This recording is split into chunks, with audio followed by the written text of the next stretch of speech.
G'day guys, welcome to the next episode, and today we are talking about rapid fat loss diets. So this is currently a phase I'm going through, so what better time to talk about losing weight very fast than now, because I'm pretty much right in the middle, in the thick of it, and I want to impart my knowledge, personal experience, and with the information you can decide if it's something that you may consider, and at least you have the knowledge around very low calorie diets and sort of how they work, if it might be beneficial for you or not. Again, it's very circumstantial, but I do want to talk specifically about the hows and the whys. I don't want to go into too much detail about consult with your doctor and all that sort of stuff, but we'll get pretty much stuck straight into it. So number one, what is the purpose of a very low calorie diet, aka rapid fat loss diet? You could even potentially call it a crash diet, but I'll go into that in a bit more detail in a moment. So what's the purpose of a rapid fat loss diet? To lose fat as fast as possible. That is our one goal. We are here for no other reason except to get the fat off the body as quickly as our body is willing to give it up within reason. Now, I also want to preface that and say that no matter how fast you lose fat, whether you do it slowly on a 10 or 20% calorie deficit, or you do it very fast on, say, a 50% calorie deficit, when you finished your fat loss phase, doesn't matter if it's fast or slow, unless you are willing to change your ongoing eating habits after your diet has finished, or at least your fat loss phase has finished, if you go back to old habits and you go back to eating more calories than you burn, you will gain the weight back. Now, this has nothing to do with a damaged metabolism or starvation mode. These are all myths. Yes, metabolic adaptation is a real thing, and that's normal, and I'll talk about that in a moment. But if you're on, hypothetically, 1,000 calories a day and you lose 10 kilos in 8 weeks, and then you go back to exactly what you were doing before, you're going to gain the weight back. So it is a very short-lived phase.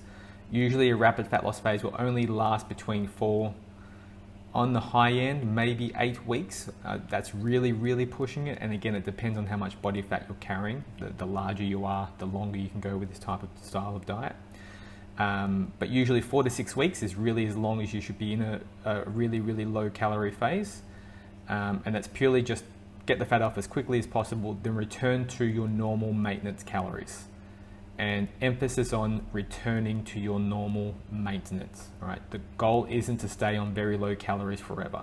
It's to diet like a band-aid. You get in, you get out. All right. That's the idea. So, general rule of thumb, obviously, if you're going on a very low calorie diet, please consult your doctor. I would always recommend everyone, if you are starting any health, fitness, weight loss journey, to just go and get a general health checkup anyway. So just go and get a general blood screening done. Check out exactly where your hormone levels are. So for example, guys, if your testosterone's in the healthy range, things like your cholesterol, your liver, thyroid function, all that sort of stuff. It's good to always just get once a year, every 2 years, just get a general screen done. Just log it into your phone, go to the doctor and just get it done, because lifestyle changes, things happen. You could be very lean and have issues. You could be very overweight and have issues. So it's good just to get a checkup done occasionally. Now, how is it possible to lose fat at such a fast rate? Okay, so basically the way that your body works, and I've been through this many times on many of my content and my platforms that I share on, so Instagram, TikTok, YouTube. Your deficit can be based on your body fat availability. All right, so what fat is stored energy for a time when you go through famine, when you don't have access to food. That's stored fat. All right, you've eaten excessive amounts of food, calories, over the course of time, 1 month, 6 months, 12 months, 5 years, 10 years, however long it is, and your body has nowhere to get rid of it because you're not expending that energy, so it has to deposit it somewhere, and that is your fat stores. So think of fat as pockets of energy that you haven't used. Now, the fatter you are, so the more overweight that you are, specifically fat, the lower in calories you can go, generally speaking, without any adverse health effects, which just basically means if you are morbidly obese, let's say you've got 50 kilos to lose, which is like 110 pounds, virtually you could eat nothing at all and you would be fine for 6, maybe 8 months. I'm not saying you should do that, by the way. I'm just giving you a concrete example. So don't starve yourself, zero food. So, but the larger you are, your body is willing to give up basically just fat all day long. How much fat your body is willing to put into your bloodstream for you to then oxidize and use as energy. It's literally willing to just keep dumping it into your bloodstream. Now, how much fat you have, it is rate limiting. So for example, as you get really lean, so let's say you start getting down to, like, for a guy, hypothetically, if you're 10% body fat, then you don't have enough fat on your body to keep just putting fat into your blood to use as an energy source, okay? The leaner you get, the closer to your maintenance calories you need to be. So as an example, if I'm 10% body fat, the lowest calories I could go under my maintenance, if my maintenance is say 2,500, I could only really be in maybe a 300, maybe a 500 calorie deficit, and that's still fairly aggressive. And that's because if I go any lower than that, my body will then start to use muscle as a fuel, and we don't want that. All right. So how low your calories go is always based on how fat you are, how much fat you carry. The more overweight you are, the longer you can go on a very low calorie diet. The leaner that you get, the calories then have to start tapering up, okay? Because there's just not enough fat available. Your body can only release so much fat in a day, depending on your body fat percentage, okay? With women, it's again very similar, but different body fat percentages. So obviously, as you get closer to sort of that 17-ish%, that is very lean for a woman, whereas a guy is around 10% body fat. That's very lean for a guy. And I'm talking just in a general sense, not bodybuilding competition lean. Now, to give you some context as well, there's been studies. This has been well studied in many people from different populations and different backgrounds and body fat levels. So there's a really good book, highly recommend that you go and purchase it. It's called The Science of Self-Control. So a lot of these studies that I'm going to be referencing are from this book. This is from Menno Henselmans, and it's worth going through. So I'm going to just touch on some of these studies and give you some more concrete examples, and how low-calorie diets may affect you and may not affect you, and just more so that when you're on low-calorie diets, it's more the mind that plays tricks than the physiological need for food and calories, okay? So there was a study that was done on a guy called Angus Barbary, and I've just got my notes here. So he was a big dude, I think, where is all my details? I'm just having a look here. So he did a fast, okay? So he did a fast for 382 days, so 1 year and 17 days. He consumed only vitamins, electrolytes, and unspecified amounts of yeast, which is a source of essential amino acids. 0-calorie beverages such as tea and coffee, sparkling water, although occasionally he consumed small amounts of milk or sugar with beverages, especially during the final weeks of the fast. And over that time, he got down to his goal weight of 180 pounds. He started off at 207 kilos, which is 456 pounds, and he got down to 82 kilos, which is 180 pounds. And he pretty much maintained his weight. So I think he gained a little bit back after the fast had broken. Obviously, he had doctor's medical supervision through the entire time. It's recognized as the world's longest fast. I don't recommend that you do this, obviously. This is just purely for factual information. So basically, he went on a hunger strike for over a year. And he's perfectly fine. So he's basically got down to a healthy body fat percentage, and then he resumes his normal life of eating. If you Google him, Angus Barbieri, Barbieri, you can read up on his information as well. Now, there's some other studies that are being done. So talking specifically from the book that I'm referencing, there was a study that was done on 2 participants, so 2 groups of people on basically a crash diet. In the study, participants were assigned to a 500 calorie or a 1200 calorie protein sparing modified fast, which we'll talk a little bit about that in this episode.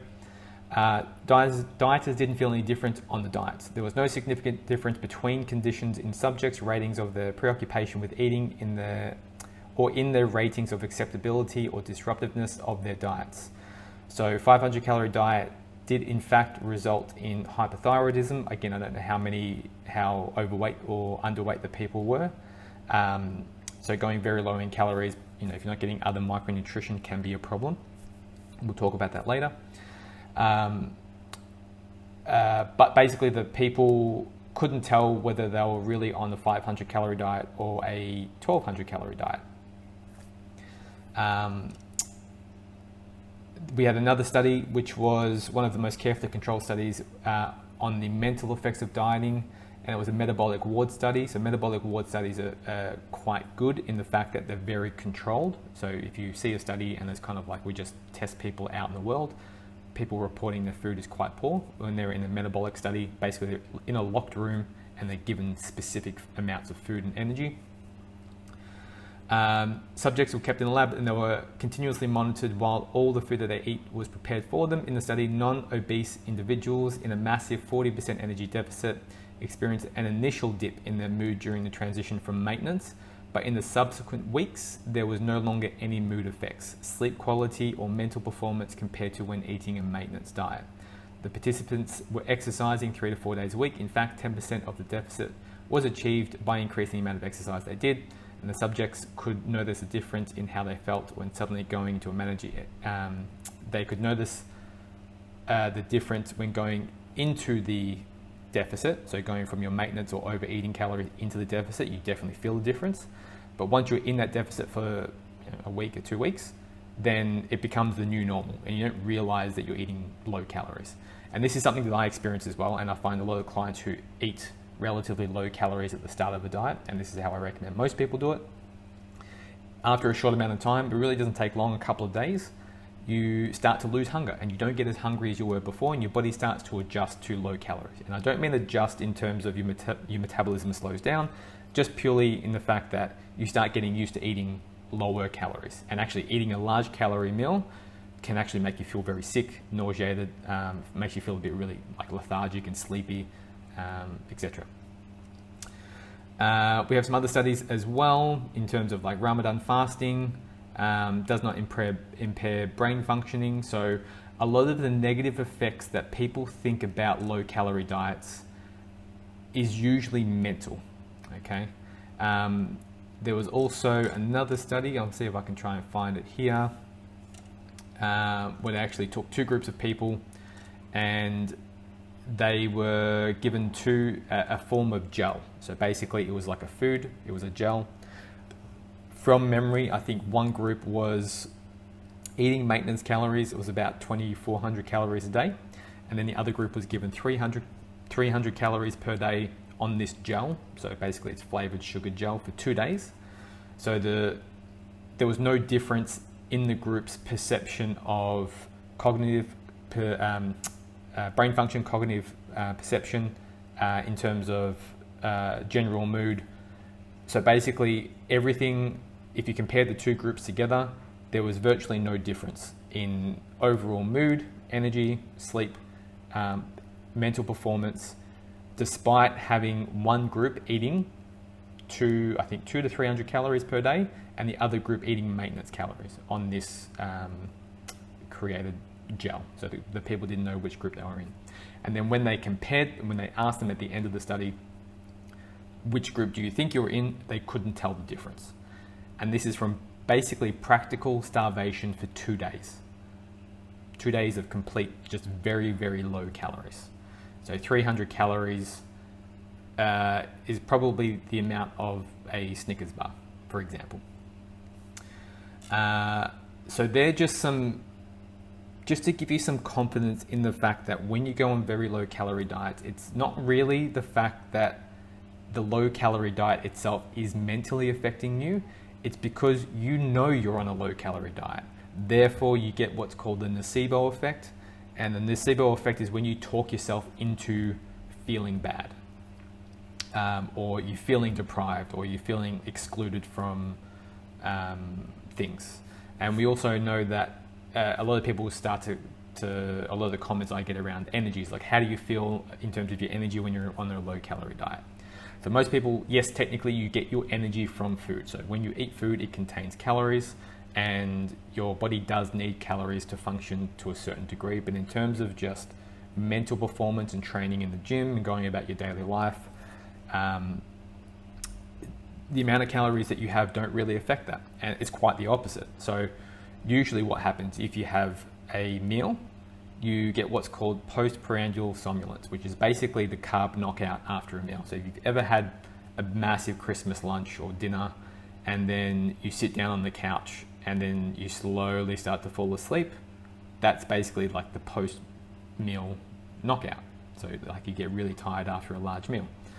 So directly, acutely, when you eat a meal, you're usually more tired after. You're not more energized. So it works in the opposite way. Now, I'm not saying that you shouldn't eat food, because you should, but the way we perceive energy and energy from food is usually something that we're taught as kids. You know, when your parents are feeding you, it's like you need to eat so you can grow up big and strong and have lots of energy. It works to that degree, but not acutely. So it's not like we eat energy or calories and then get energy. It's more of your sleep quality and overall lifestyle, less stress, that type of thing that has your mental performance on point. So, to give you some more context in terms of low calorie diets versus self-inflicted diets, so basically when you're purposely just going low calories, and if you have someone, and I train clients who have had weight loss surgeries, so if you go and get VSG surgeries like basically where they cut your stomach in half, or they get the band, which I think is much less common these days. But they basically reduce your size. It's an invasive surgery. They go into your stomach, chop your stomach literally down to the size of a tablespoon.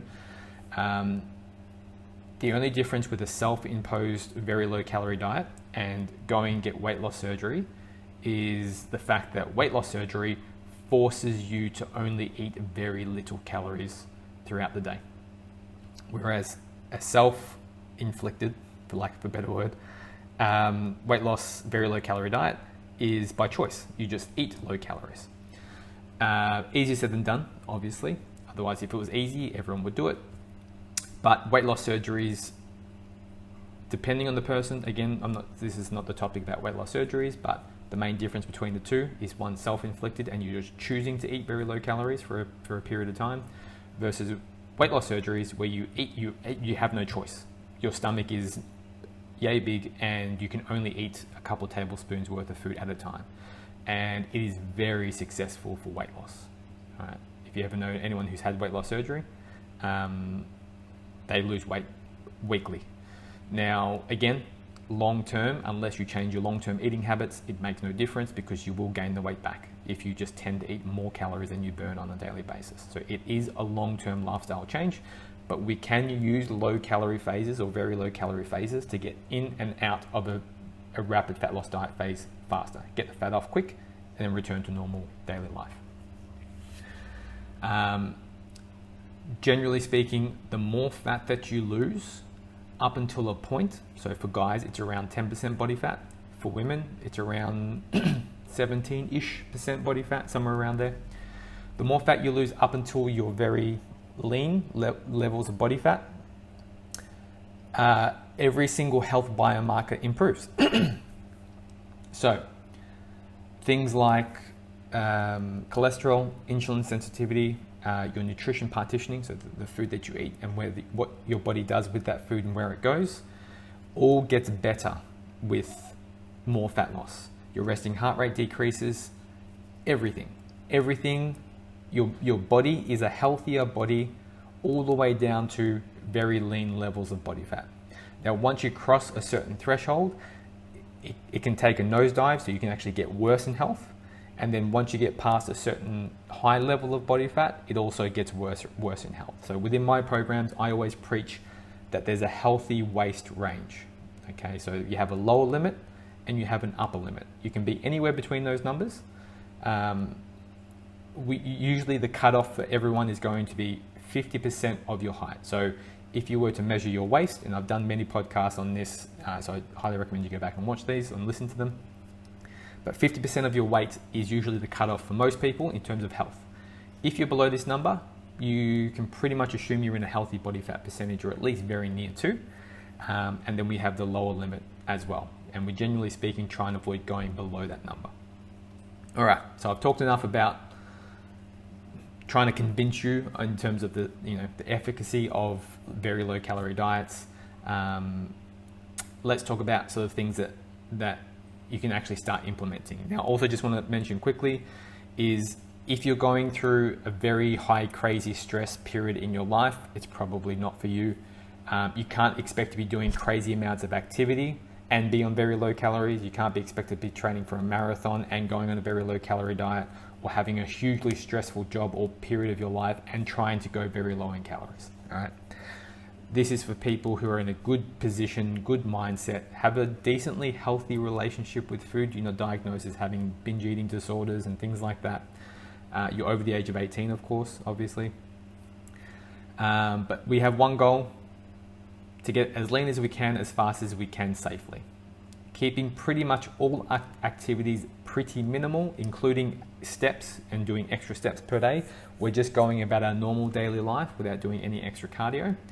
I would encourage you to be performing weight training sessions, and I'm talking like bodybuilding typical weight training sessions like leg press, chest press, pull-ups, pull-downs, shoulder press, bicep curls, tricep extensions, that sort of stuff, anywhere from 2 to 4 days per week. So you can do these full body training sessions.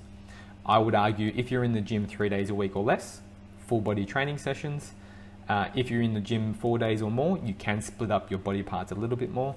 For me, example, right now, currently, I train 4 days a week. I do an upper body and a lower body.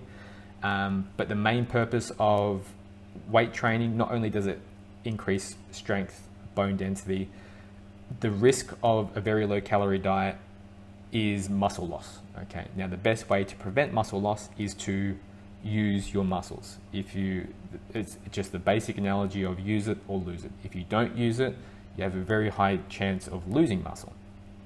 Muscle loss is very, very minimal, if any, provided your weight training very heavy, and heavy is always relative to the person.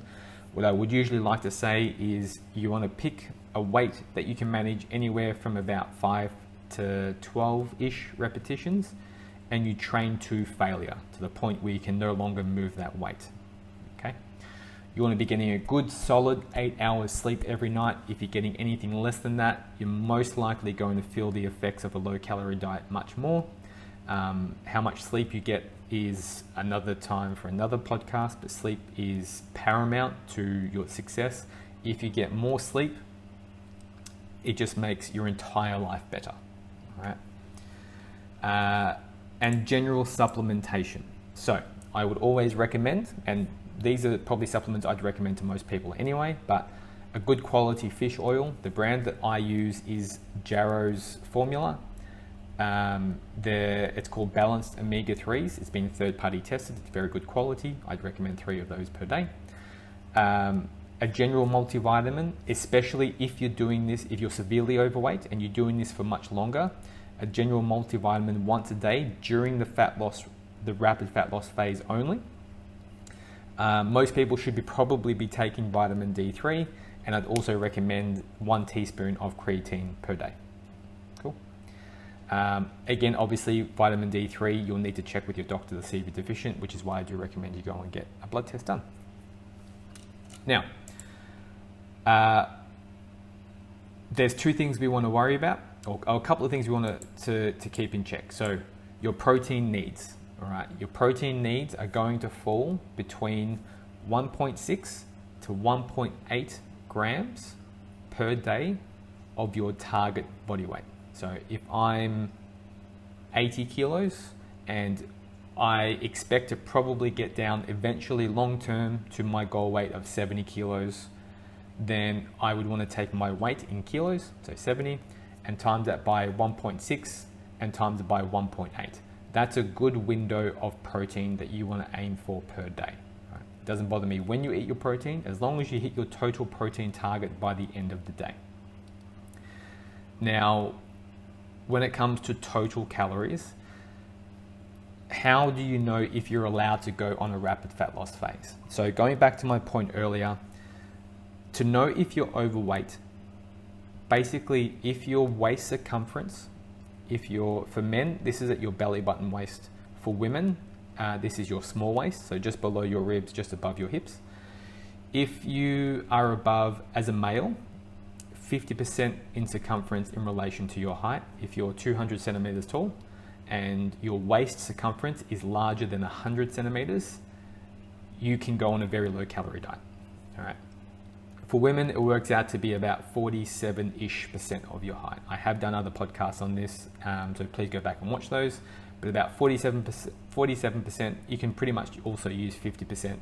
No matter what, we want to try and get people below that number. If you're above this number, you can go very low in calories. All right. As you get lower than this number, usually those very low calorie days will have to start to come up. Now, how low in calories can you go? Generally speaking, I would never really recommend anyone go any lower on a daily basis than about 800 to 1,000 calories per day. Now, there are a few things you must follow. Is you must hit your protein target every day. Right? Even if it's 900 calories, 1,000, 1,100 calories, no matter what, you must hit your protein target. Cool. From there, you fill the rest of your calories with whatever you like to eat. Common sense prevails. Meats, veggies, and fruits most of the time. Okay. What kind of results can you expect? It depends on your starting point. So if you're 150 kilos and you're on a very low calorie diet, your maintenance might be 3,000 or 4,000 calories per day. So therefore, you could probably lose 2-3 kilos per week. However, if you're very close to your healthy waist target, you might only lose a half a kilo to a kilo per week-ish. Give you some context, I'm currently on 1,200-ish calories per day, and this will start to increase as I get leaner and leaner because I'm starting to get quite sort of closer to my 12-ish% body fat now. If my waist was above 50% of my height, I could eat 1,000 calories a day, even 800 calories a day, but I have to ensure I get my protein. As I start getting closer and closer to my lower limit, so let's say I lose another 5 or 6 centimeters off my waist, I can no longer diet on the 1,000 calories a day, because going back to my main argument before, how low you go in calories is based on your body fat percentage. Once I get past a certain threshold, if I continue eating very low calories, I'm just going to continue using mostly fat, but it will then start to transition to lean mass loss, which we don't want. All right. So you only ever diet as aggressively as your body fat allows you to. So protein needs 1.6, 1.8 grams per kilogram per day. Full body weight training sessions, ideally 3 days a week, but anywhere from 2 to 4 days per week is good. Getting ample sleep, 8+ hours per night, supplementing with decent supplements, the brands I went through. And you should expect to lose close to a kilo per week, which is about 2 pounds, give or take, depending on your starting point. Now, what happens when you finish your rapid fat loss phase? So for me personally, currently, I am only doing this for about 6 to 8 weeks. 8 weeks is really pushing it, by the way. I'd probably rather this only be between 4 and 6 weeks. Once I get to my level of body fat that I'm happy with, and I've arrived there and I'm happy with those changes, I go back to maintenance overnight. Now, there's many different ways you can calculate your maintenance. A general online calculator is probably just the easiest way to go. Whatever your maintenance calories is, from your very low calorie diet, you can simply increase to your maintenance calories the next day. right? Don't be worried about broken metabolisms and starvation mode and all that sort of stuff. It doesn't exist. If you lose 50 kilos, and let's say you're 100 kilos and you drop down to 50, your metabolism is going to slow down. But when you're at 50 kilos, you're going to have the metabolism of someone who's 50 kilos. It's not going to be like you have the metabolism of someone who's now 30 kilos. It doesn't work that way. So your metabolism, a good way to think about your metabolism is it is not fast or slow. It is just larger or smaller. The larger of a person you are, the taller you are, the more mass you carry, the more chemical processes need to happen inside your body to just run and live and function on a daily basis. The smaller you are, the less chemical processes need to happen. Now, we do have what's called metabolic adaptation, which basically means that sometimes there is unexplained variances in your metabolism whereby it's slightly slower than what it should be predicted to be. But don't be scared. At most, this is only about 10% of your BMI calories.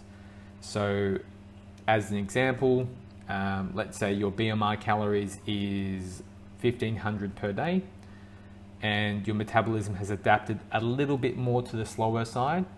You're really only chopping off 150 calories per day, slower than what it should be. Okay. And the thing is, it can be reversed. So once you go back to maintenance calories, you're eating more food, you have your weight training more intensely. People have what's called an adaptive metabolism. So some people can overcompensate, and you may know this as like one of your friends who's like the skinny friend with quotation air marks. You know, the person who can literally eat whatever they want, whenever they want, and never seem to gain any weight. These people usually have either A, a low appetite, B, they don't really eat much processed foods, C, you really don't see what's going on behind the scenes, they really don't eat as much as you think that they do, or D, the more food that they eat, the more they just start to move subconsciously without realizing it, okay? And the adaptive component is just genetic, so it just depends on the person. I'm just always a lazy person, so I just really don't do much activity, whether I eat high calories or low calories. Whereas some people tend to overall eat more food and they just start to spontaneously do more things. They move around with their hands a lot more. Their steps increase without them having to worry about it, that sort of stuff, okay? Now, a lot of people tend to think that they're a unique snowflake and it doesn't matter how low their calories are, they just never will lose weight. I want to run you through this little snippet from the book, which is the book I told you before. So a calorie is a measurement of a unit of quantified chemical reactions. Officially, the approximate amount of energy needed to raise the temperature of 1 gram of water by 1 degree Celsius, blah, blah, blah, blah, blah. That's what a calorie is. In terms of, where was I? I'm just having a quick look. How to secure diet. Here we go. All right, so thermodynamics dictate that no one is genetically screwed enough that they cannot get lean. So some have a greater appetite or slower metabolism, making it more difficult to create an energy deficit, but an energy deficit will always result in energy loss from the body, which normally means fat loss. In other words, everyone can get six-pack lean. Physically, it is simple as creating an energy deficit for long enough, and that is it. Now, mentally speaking, however, fat loss is much easier said than done.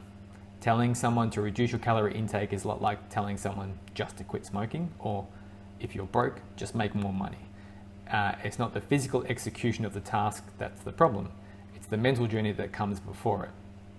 Okay?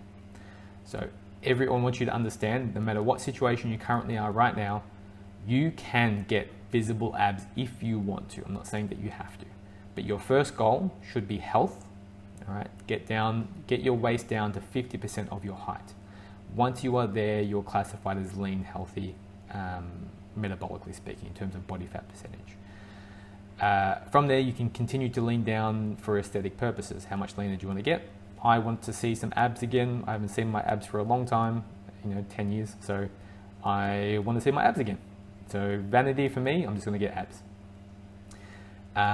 It's not unhealthy to see visible abs. Probably the society that we live in probably promotes more of a realistic body shape these days is usually a fatter body shape.